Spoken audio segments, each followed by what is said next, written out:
Welcome to Evolution Now, Season 2. Do you ever wonder if you could start a whole new life? Our guest today did exactly that. She went from clinical social worker to jewelry maker, launching A Design, her line of upcycled, one-of-a-kind pieces, and then doubled down on the dream by building Make Your Market, a curated space in the Rivertowns where local makers get to sell what they create. Some people call Melissa the artisanal fairy godmother of the Rivertowns, and I call her my neighbor at HUDCO, the co-working space that we share with many others, someone I love running into around town. Welcome to this episode of Evolution Now. I'm your host, Flora White, and today I get to sit down with Melissa Panszi. Welcome, Melissa Panszi to Evolution Now. I'm so delighted to have you here. Thanks, Flora. I'm so excited to be here. Thank you for inviting me. We've seen each other around the Rivertowns, around HUDCO, the wonderful co-working space that we both go to. My happy place. It is why is it such a happy place? I mean, for me, I think it symbolizes when COVID happened and I was a house to myself, to also a testosterone house because I have two boys and my husband. I was like, if I don't get out of here, so it was just a lot going on. And I was looking for a place to work and to concentrate. And I found it, and I think they had just kind of opened up, and I was like, yes, I'll go there. And I remember to this day even what I was wearing. I because we were in sweats and sweatpants and stuff like that. COVID gear. I put on this red and white dress, off the shoulders, did my hair, put my makeup on, had wedges on. I was there. I was like, I'm going to be here all day. They're going to have to kick me out. And I was just so excited because it was so welcoming, and it's such a cool spot, and there's so much that could go on there, not just co-working, but the community events and the parties and things. So I think, it's just that energy. It's hard to describe it unless you walk in there. It really is. And you're the second person who's told me that they like to really get dressed when they go to HUDCO. I do the same thing.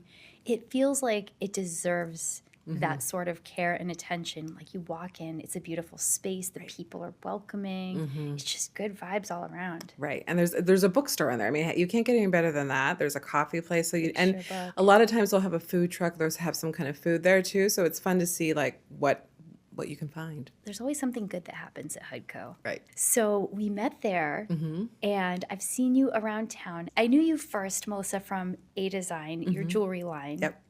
Do you want to talk to us a little bit about how you got the name A Design and what the meaning behind it is? Sure. So it's kind of a family thing. So I was a hobbyist jewelry maker type person, and then when I decided to make it a business, of course, you need a logo and you need a name.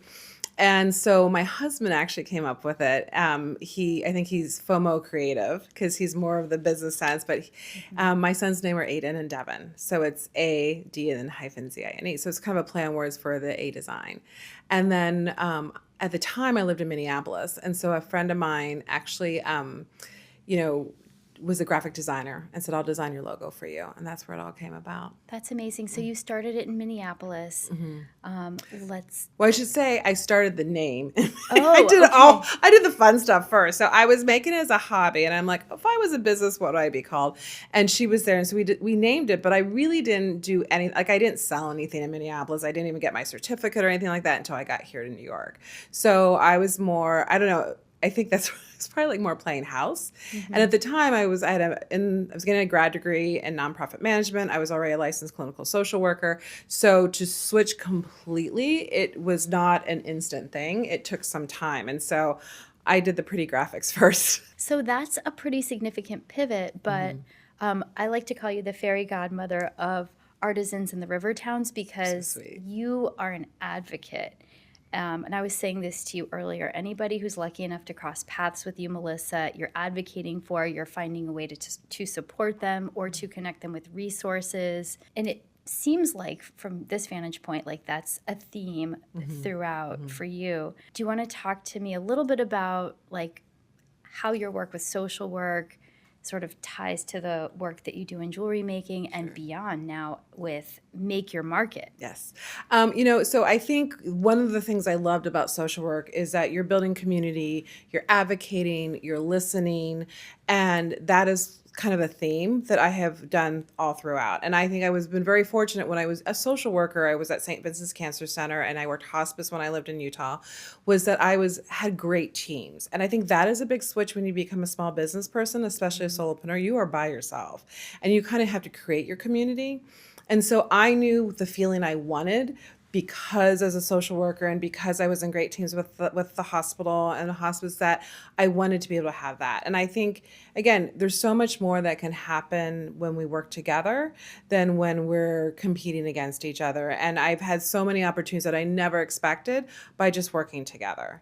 And so I think that is, that's always been a lesson that I have learned. And so it's something that I want to be, and I want to give back to. So like, for instance, for A Design, I do a rotating nonprofit. So 10% of my sales goes back to a nonprofit and it rotates every 2 months. Oh, wow. And I didn't know that. Yeah. Mm-hmm. So if you go on my website, you'll see the different places that I have donated to. So sometimes it's a lot, sometimes it's a little, depends on the season, but I always donate to something. And in a way, I'm hoping that at least gives some awareness and advocacy to the nonprofits that are out there, because there are some amazing nonprofits in our area. If you want to get these episodes delivered directly to your inbox, don't forget to hit like and subscribe.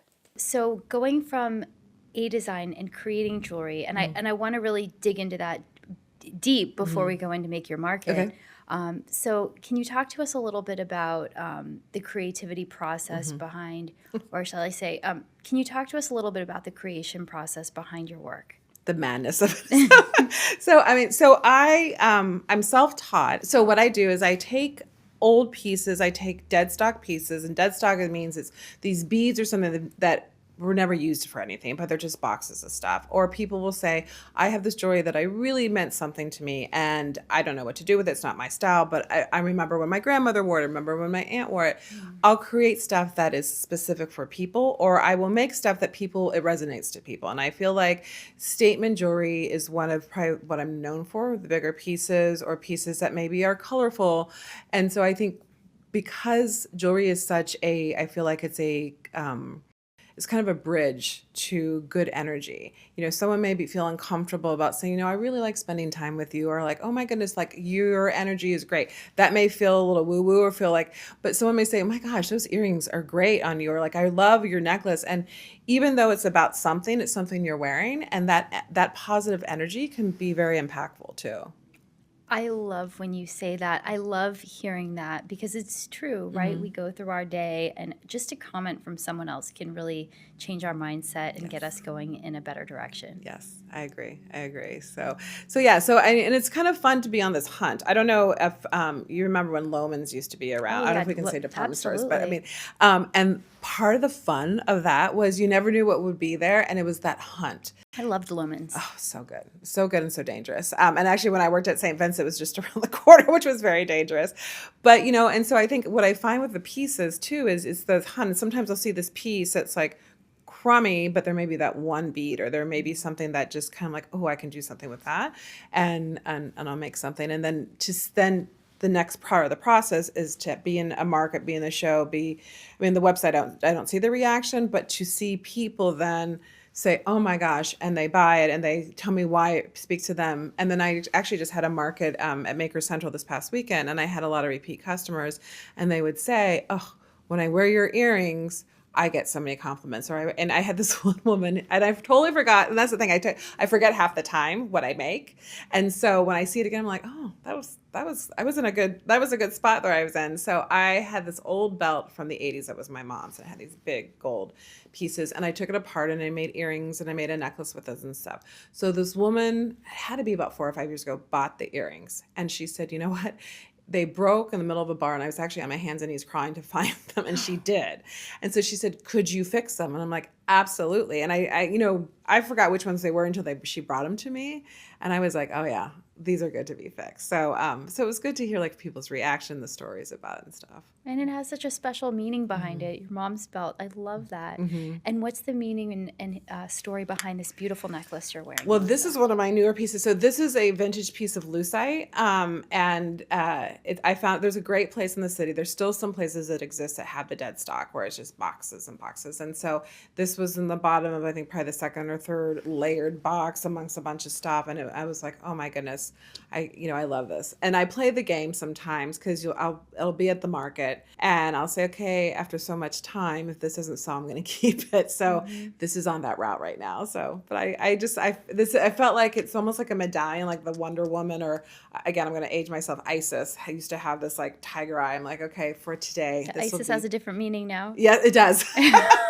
Isis used to be a superhero female in the 70s. That's right. I prefer that Isis. Yes. And she had a tiger eye. She had something, yeah. So she'd be Almighty Isis. So I mean, it's kind of protective in a way. Yeah. I love that. And so you really can see a diamond in the rough. I mean, it sounds like you have that superpower of identifying something and seeing more for its future.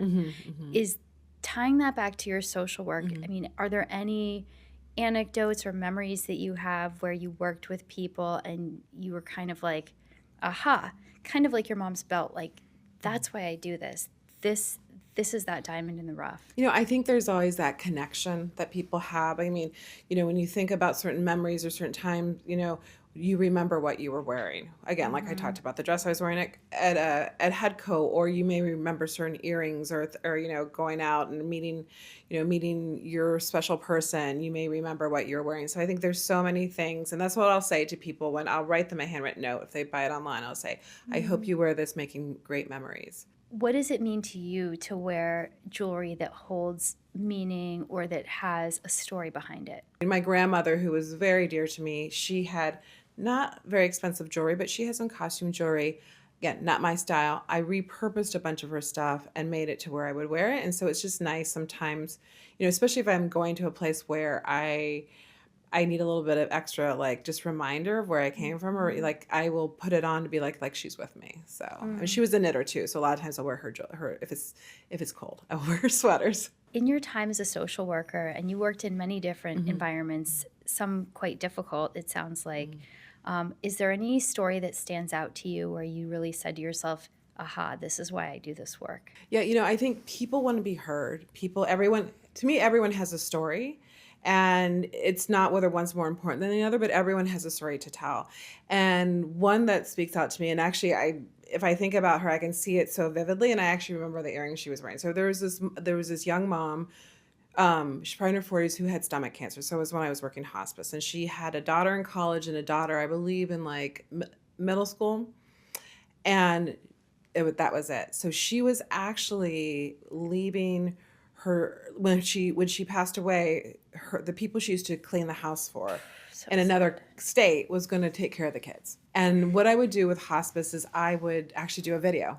And this was back when there was video cameras and not the phone. So like it was a camcorder. It was a camcorder with the little tapes and stuff. And so I said, if there's anything you want to say to them, I will come and let's make the tape. I will then give it to you, and you can decide how and when you want to share it, which gave some control and some power for her. And what was amazing is she was always extremely sick, very frail, is when it was time to shoot, her hair was down, she had makeup on. I remember she had these dangly earrings because I was like, I'd never seen her in jewelry before. And so I think it's like, it's a way of expressing yourself. And whether any time of your life, whether it's a happy time, a sad time, a difficult time, sometimes that tells the story of what you want to present. And so, I don't know what happened to the kids. I'm hoping that they're very successful. I mean, their mom was amazing. But yeah, I think that story comes to mind. Oh, it's so sad. But you were able to bring some light and some connection to the family. Again, being an advocate, being a bridge. Right. Hopefully. I mean, that's what I would hope for. I mean, I feel like, again, people need to be heard and need to be seen. And we haven't talked about the story yet, but I think that's, it's a place wherever I am, whether it's making jewelry for someone, a lot of times, I think one story that comes to mind about the jewelry is this woman came and she's like, I have these crystals, they were my grandmother's. Can you make something for me? And then she also had earrings that were not her style. And they were beautiful. And we made some bracelets, and she was making some stuff for her nieces and stuff. So it was, and with the back and forth, you get a dialogue and you kind of have that conversation. Again, the sharing of energy of of connecting, which was really nice. And now you're an advocate for Rivertowns, artisans, creators. How did Make Your Market come about, Melissa? So what happened was I live in New Rochelle and then I work in the Rivertowns. And so I always say I'm bi-coastal. So I'm mainly in Rivertowns now, but I feel like I try to be an advocate for all local makers and all local businesses because I feel like it's so important. I mean, that is really the heartbeat of most communities, of all communities. It was right after COVID at the train station in New Rochelle. There was a little spot that had been empty since then. It was like a bodega. And I had done a small pop-up with some friends of mine in Cold Spring earlier. And just life happened with everyone. We kind of all went in different directions. So I had experience kind of like to do something very small like we did. So I was like, you know what, I'm gonna pitch it to the city of New Rochelle. And what's the worst thing they can say is no. And because I have more fun. Again, talking about the silo, I have more fun with community. I'm like, I'm going to present it as a store, as kind of a one-stop shopping for the holiday. And there's a person behind every product. That's always kind of what I say. Oh, I love that. There's a person behind every product. There's a story behind everyone who made something. It's not something that's kind of random. And they said yes. And so it kind of built from there. I was there for 2 years. So it went from, I think I had about 25, maybe 30 makers, maybe 25. To the second year I was there, I had about 40, and it extended. I went a little bit longer, and then I moved to Hastings. I moved to Rivertowns, where it was actually a storefront, and it was a bigger risk because it was more expensive. But we had like 70 people there, about 69, 70 people there, and then last year I was in Irvington. So, and we had about 79 to 80 people there. And so this will be my 5th year, which is crazy because every year I'm like, I don't know if I'm going to do this again. And then it gets bigger and bigger. It does. I remember I popped into the Hastings location with my friend Darcy, our friend Darcy, and it was amazing the variety of goods, jewelry, electronic equipment, home goods, just so many different interesting items. I mean, can we talk a little bit about the variety and the makers behind some of these items? Sure. I think one of my goals that I intentionally is my goal, but I don't really say it because I feel like if you have to say it, then it isn't working, is that there's a diversity and inclusivity, whether it's the level of where your business is or who you are. And I think a lot of times I would go to markets and it would be everyone will look very similar. So I purposely go out and I want to have it with all kinds of underrepresented people, different kinds of makers. And so I think someone came in Irvington this past year. It was like probably the best compliment I ever had. They said, it feels so inclusive here. And I'm like, that's what I want it to feel. Again, if I have to say it, then it's not doing it. So you just come in, everybody's welcome. I have one maker who does this incredible crayon art where she has different sayings and very inspirational. And it says everyone's welcome here. And I want people to feel that way, whether they're buying or not buying. To me, like, of course I would love you to buy, but like if you want to come in every day because it makes you feel good, or you want to see what's there, you want to read, because I have the bios about the different makers, then you should. Right. It's almost a gallery when you look at it that way. Right. And we would have like a lot of times, it's funny, both times, not the train station, but like I said, some, but more because of where it is, because there's school, a lot of like older elementary, middle school kids, because there's some games there will come in. And it's kind of it was like a safe place for them. They would love that. Talk to me about their stuff. They would play some games. Then they would go off, and it was fun just to kind of like listen and be kind of a fly on the wall, and then talk and ask questions to them. So I got to know them too. So it's like a community place, but a store. So Melissa, I know you work with a lot of different makers, and they're all special for a different reason. Are there any stories that stand out to you? I think I have a lot, but I think one that stands out where it kind of is the snowball effect, and that's the whole reason why I do this, because it's like one of the things I say is if you're in the store, because I'm not permanent and I'll never be permanent, I'm like a novella. I have a beginning, middle, and end, that it's like I'm hoping that I make shopping local. So when I'm not there, people find their favorites and they'll continue to support these different artists. And so I met this woman at a market with her mother, and she did these great bags. And so she was in the store the first year. She came to an open house and she said, I want to bring you my great friend, Preston, who makes cookies and brings the cookies. They're to die for. They're huge, they're gooey, they're yummy. What flavor? All kinds, but like different flavors. He'll have like guava. He'll have like, it's called Basquiat with M&Ms. He had, my mother used to put walnuts in her chocolate chips, but I was a kid. I'm like, seriously, you're putting nuts in you're ruining it. But when I tasted his, because I had walnuts in it, it was very nostalgic because it reminded me of my childhood. So he was in the store for 2 years. And then, so we became friends. And so, but he's so very important about his quality, and he was going back and forth so much. So last year I was like, I don't think this is making money for you. Like, I love that you're here, but I feel like, why don't we do, I have these things called pop-up and a pop-up. So there would be the maker who comes just for the day. So I'm like, so you're not having to keep refresh, or, if something doesn't sell. So I was fortunate enough to have a story being done about the show. And I said, Preston, why don't you come, and because I wanted to see what it was like. So you come and be the representation about the pop-up and the pop-up. So he is. And he's charming. And again, his like, there's a lemon drip that's so good. The reporter and her team fell in love with them, fell in love with the cookies, did a story just about him. So we've gone from here's a friend of a friend all the way to here.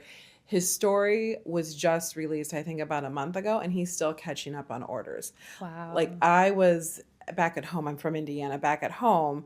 And I get this call again, the plane going, it's airing. And by the time I landed, he was like, oh my goodness, Melissa, I'm not quite sure what's happening, but I just got 200 orders in like an hour. And so, and he's killing it. Like, and he's like, now he's baking like crazy, but it's like that kind of like snowball, and like to have that platform that I'm trying to create that allows people to branch out and kind of shine the way they should shine. It sounds like, first of all, that's an amazing story, and it's a success story. And it just goes to show rising tides lift all boats, and the power of community, the power of connecting with one another and lifting each other up. You really do more than just give makers a space on your shelves. It sounds like you're advising on what sells, you're connecting them with media, you're really providing almost like an incubator for these businesses. I mean, I think that's part of the advocacy. I know all the stories about the people behind the store and about the product. And I know, the good stories, the bad stories, so when someone comes, I can tell the customer and feel connected. I have one woman who started making her product because her sister was diagnosed with breast cancer, and they wanted to make something that's natural. Her sister's now like a 9-year survivor. But that story alone had resonated with people. And so it's, and I think too, what I like about the store, how I try to curate it, is that everyone's on the same playing field. So there may be someone who does it as a hobby and says, you know what, I don't have the bandwidth to be in the store, I have another job, blah, blah, blah. Or someone who's like, this is what I want to be as my career. But when you're in the store, it all looks the same. Everyone's equal. And which is really nice to see, because it gives people the opportunity. If you want to get these episodes delivered directly to your inbox, don't forget to hit like and subscribe. You're not only an advocate, but obviously you have business sense. You know how to operate in this complex environment that we're in so many different ways. What are some business no-nos? What would you say is like a deal breaker? It's funny you say I'm a good bit, because I never feel like I'm a good business person. Probably my because you're not trying to sell. I mean, I think that's what it's financial. I think I won't swear, but I think the first thing I'll do the more positive. So I'd be like, be kind. I think that's one thing. We're all people, and life is crazy. And I think not knowing what's going on in people's lives. I mean, I look at almost the 5 years, we've had a couple deaths, which has been really hard. People who've gotten sick and died. We've had people gotten sick and got better. We've had marriages. We've had new babies. We've had divorces. And so I think that's just life. And I think that's what is so beautiful about the store. And that's what I used to say when I worked at the cancer center, is cancer is not discriminative. So I would have people walking in, and they were from very rich to very wealthy to very supportive to by themselves. And that's who walks through the door in the store too. And so I think as a business person, is just to be kind and to listen. And this has been hard for me to learn, but when the person who kind of encouraged me to get into the business, to get into the jewelry business, was, you're going to make mistakes, and that's okay. And it feels horrible. I think it's the uncomfortable that we're not used to feeling, but it's like sometimes the best pivot comes, or a mistake happens, or something bad happens, and we regroup, you move forward, you cry, and then, you figure it out. Yep. Yeah. It redirects you to something better. Yeah. And I think the other business thing is, again, finding your community.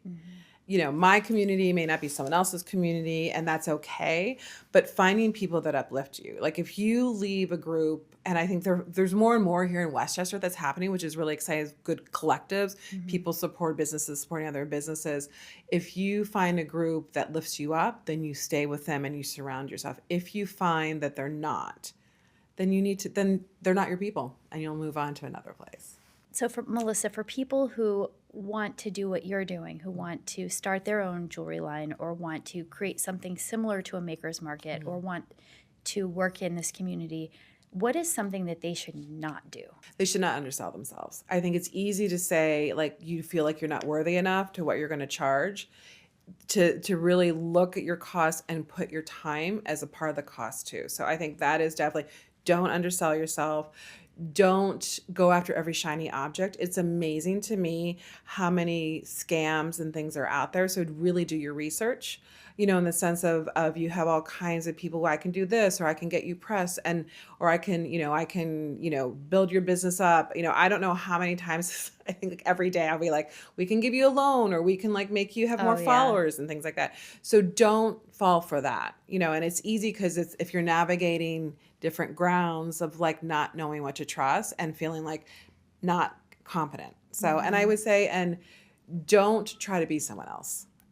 There's only you. And I think what really sells, especially now in this world, is being authentic. And especially in the world of everyone starting to sound the same, is you have to give your authentic voice, because that's the only thing that can't be replicated. And I think you're going to find more and more, and I'm starting to see it, people who are using AI incorrectly. Because AI can be used correctly, but using it incorrectly, you're starting to sound, you sound the same person as this person. Right. But the way to make it not sound that way is being your authentic self. Some people may love the word journey. I hate that word. And so you will find I'm like, I don't use that word. So if ever you were to see me use that word, Melissa, on your jewelry journey. Yes, exactly. Like, it's not me. I mean, but it could be someone else's, and that's fine. Yeah. So I think it's very important to know what your voice is and to keep that voice authentic even more and more. And I love that you said words that you don't use, because brands should, just as much as they identify like phrases and words that do resonate, they should also say like, these words aren't for us. Right, exactly. And it may be for someone else, but yeah, it's, again, I sign, a lot of times I'll sign my letters con paz, means with peace in Spanish. And I, sometimes my husband will push back. He goes, not everyone speaks Spanish. I'm like, I don't care. They can either look it up or ask me. Right. And I can tell them it's not, so yeah. Mm-hmm. Yeah, that tells you if they're curious. Mm-hmm. Exactly. Or if they read it. Right. So. Well, if they signed it warmly, guys, don't put warmly there, because we know it's AI. Right. Yeah. Or dashes is another one. Dashes is another one. Yeah. So, which is horrible, because sometimes I would use dashes, and now I'm like, oh my gosh, you have to take that away. Yeah. I go in and I make them the short dash, or I do a comma. Right. Or emojis too. I don't use emojis in my writings, but a lot, yeah. So what are you hoping for this, like for the next chapter? You've already done so much, and you're saying that this isn't permanent. Why? Because I need a life. Because I think, what happened was I started as a jewelry maker, and the store was a side. I never thought it would grow as it has. And it's actually now probably parallel. It always, like, I had the jewelry line, and then I had the Make Your Market, which was always during the holiday. What has happened is now I've been able to use that platform. I just had the great fortune of the Lark, which is a great community center workout place in Irvington. Yeah. Lindsay, who's a wonderful owner, who's very much about community, we were talking, she's like, I don't really like retail. And I'm like, I can do it for you. And so we have started this retail residency where it rotates every 3 months, and it'll be 8 to 10 local businesses that you can go shop there. And it's whether it's a card or a candle or salt, whatever, but it'll rotate. And so I've been able, that's not during the holidays, I've been able to advocate. And there are people who are in there that are not in my store, because I can only do so many people. I wish I could have a bigger space. And then I've been doing more tabletop and press. And so where I'll go, and I just did one in Indiana about like baby shower gifts. You were on TV. Mm-hmm. And so I'm able to advocate in that way. And what was wonderful is I had these beautiful baby dolls. They're almost like rag dolls, but they're handmade, and they are specific to different ethnicities. So different hair texture, different color. And I didn't know how it would speak in Indiana, and she actually got orders from Indiana. So I'm like, there is a need there that, she never would have been exposed to that So now A Design and Make Your Market are probably about parallel. So the kids are getting broken up this year before the holiday, and Make Your Market will have its own website, its own platform, and A Design will be more jewelry. It's going to be hard to break them up. I feel like I'm in another pivot like I was with social work. You know, when I went from a social worker to a jewelry designer, I would almost go into like a monologue, like, what do you do? And I'd be like, well, I was a social worker, but I'm not anymore, but now I'm making jewelry. But, and so it's like, they're like, oh, hey, lady, because it felt so weird to say I'm a jewelry designer. So I feel like now I'm pivoting, like, what do you do? I'm like, well, now I have two businesses, but it's really, again, both of it are about advocacy and about making a statement and making a positive statement for people and the community. So would you say I'm a jewelry designer and I'm an advocate? I think the advocate is the part where I'm not quite comfortable yet. So I would say I'm a jewelry designer and I run pop-up shops. Even though it's more of so much more than a pop-up, Melissa. But yeah, so it's part of getting comfortable in that pivot and getting where it's not a monologue. I know we're all multi-hyphenates, but and we don't need to qualify what we do. Right. Yeah. No, I think as I get older too, it's like you can be who you want to be. And again, the whole bridge between everything from even social work on is making a statement, is community, is collaboration. Maybe I'm a community collaborator advocate. I'll make some kind of acronym up with that or something. Oh, I like that. So Melissa, you are, I'm going to say it, a tastemaker in the area. What are you enjoying right now in our community? So there's a candy store called Village Confectionery that's opening up soon. And the woman, Kate, who owns it, is she's an old filmmaker. And she's actually applied in this pivot, her filmmaking, to telling the story about her opening up. And I'll say numbers, but they don't really matter, but they tell you what a great storyteller she is. So I think she started out maybe like 2,000 followers or whatever. She's now, I think, like 40 or 50,000. And what she has done is she has made the banker who'd loaned her money for her small business a name. She's done these like short little vignettes. And so it's the type of thing when I'm doom scrolling on Instagram, and if I'm listening to music or anything, I turn it off because I'm going to pay attention. And it's like a little short series. It's like my new Bravo, but it feels good. And you're cheering her on. And she basically has taken the space that's right on Main Street into that's going to be this beautiful, wonderful candy store. And she's incorporated the town. Like, that Beekman pizza place is her office where there's the Cozy Coven where she went there and she got this, like, this is what you're meant to do to the bookstore. So you're getting to know Sleepy Hollow is not just a town by her storytelling. They're the people. It's like a Sesame Street. So that's what I'm loving right now. And when she comes out with something, whether it's a new reel or is it something else, and she's opening up June 13th, because that was the big thing, June 13th. So see, and you remember it, and then you tell her story, and I'm going to go follow her immediately. Welcome to this rabbit hole you're going to get. I know. I'm going to be doom scrolling. I'm going to be DMing you. Right, but I think it's the power of storytelling and it's the power of positivity. I mean, people truly root for an underdog, or they root for someone who's really trying. And if you think of everything, I mean, I grew up in Indiana. I went to Indiana, so Fernando Mendoza is another great story. Got cut, couldn't make any teams. He came to Indiana, won the first Heisman Trophy. Now he's on the Raiders. And so it's, again, you're following the story and you're rooting for the person and you want them to succeed.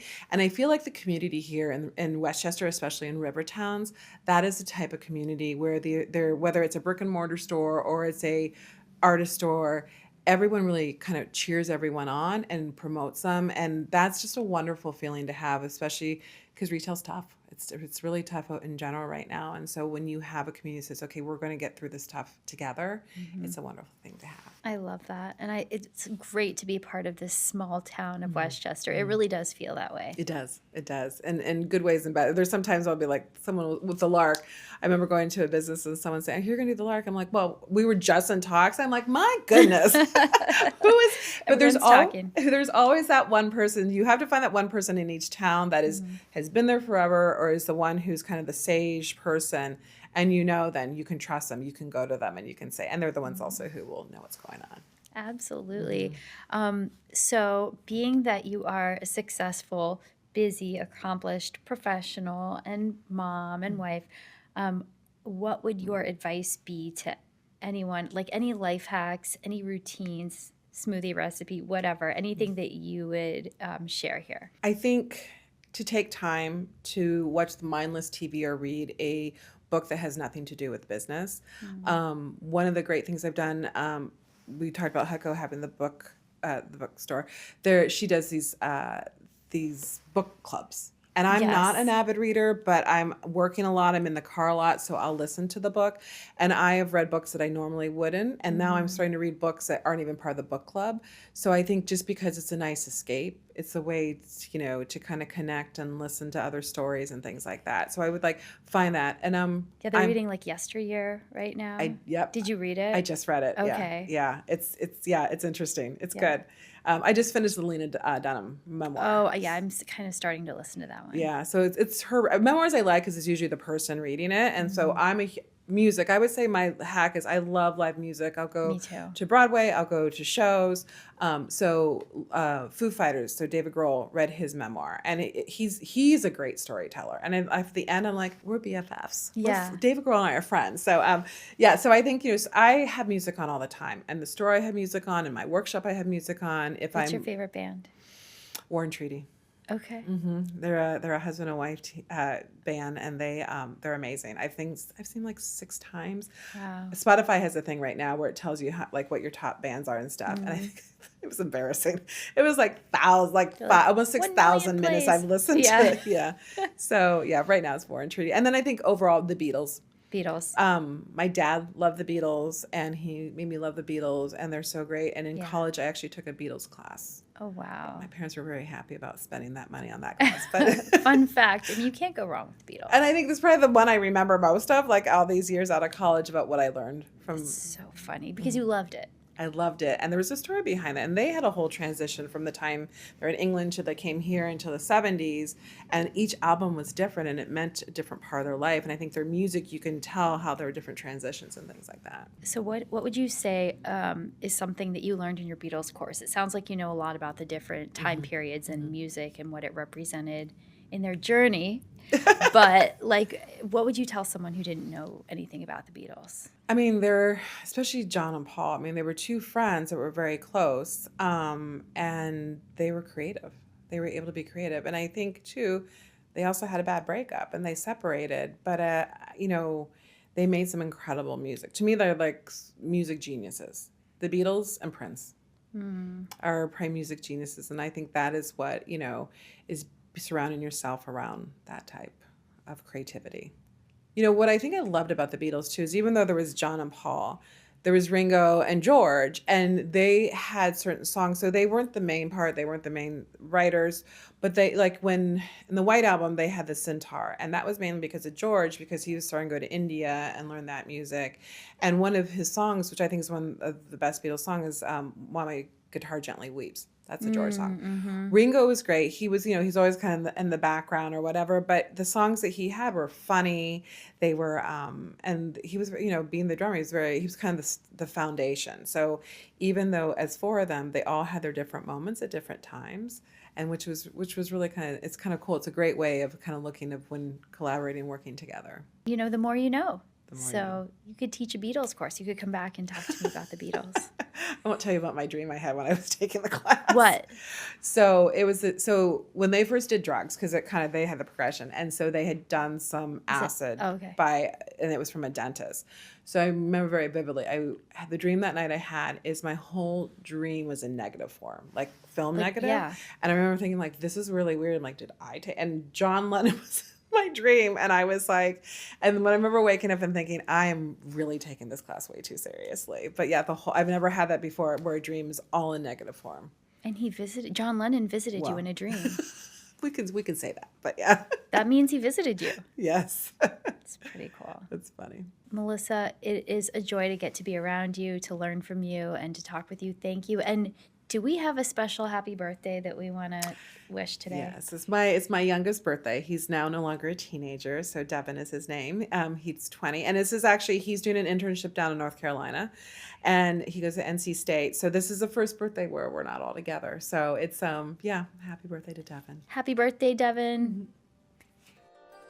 That concludes this episode of Evolution Now. I hope you had as much fun as I did, and we'll see you next time. If you want to get these episodes delivered directly to your inbox, don't forget to hit like and subscribe.